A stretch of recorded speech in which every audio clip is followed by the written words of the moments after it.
agreement on a bilateral and definitive ceasefire and laying down of weapons recently reached by the FARC and the Colombian government in Havana, a first group of 23 UN observers from Latin American countries have arrived in Colombia. They will prepare the establishment of the United Nations political mission that will be monitoring and verifying Colombia's end of the conflict.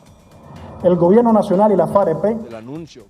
This is clearly a demonstration that what has been agreed, signed and announced from Havana is now moving towards the implementation, towards making a reality of the transit of the combatants into the areas where they'll be located and start laying down their arms. That process for the end of conflict requires a verification that will be under the guidance of the UN and the community of Latin American and Caribbean states. Los miembros del Consejo tienen The engagement of these two international bodies in the country's end of the conflict was agreed by the FARC and the government earlier this year. It was unanimously supported by all 15 UN Security Council members, who backed the resolution for the establishment of a political mission of unarmed observers that will be on the ground initially for a period of 12 months.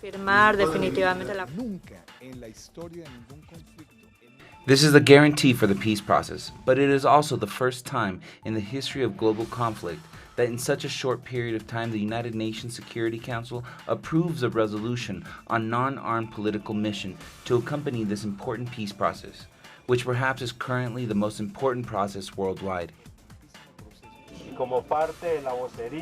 The arrival of this first group of UN observers comes as a number of different social sectors have voiced their concerns regarding the safety guarantees, not just for the FARC members that eventually lay down arms, but also for the communities that live in the rural areas where paramilitary groups continue to expand, threatening peace construction. In this moment, there are many risks, and it is important to remember that the recent deal on the end of the conflict includes also an agreement on a policy to comprehensively fight against paramilitarism.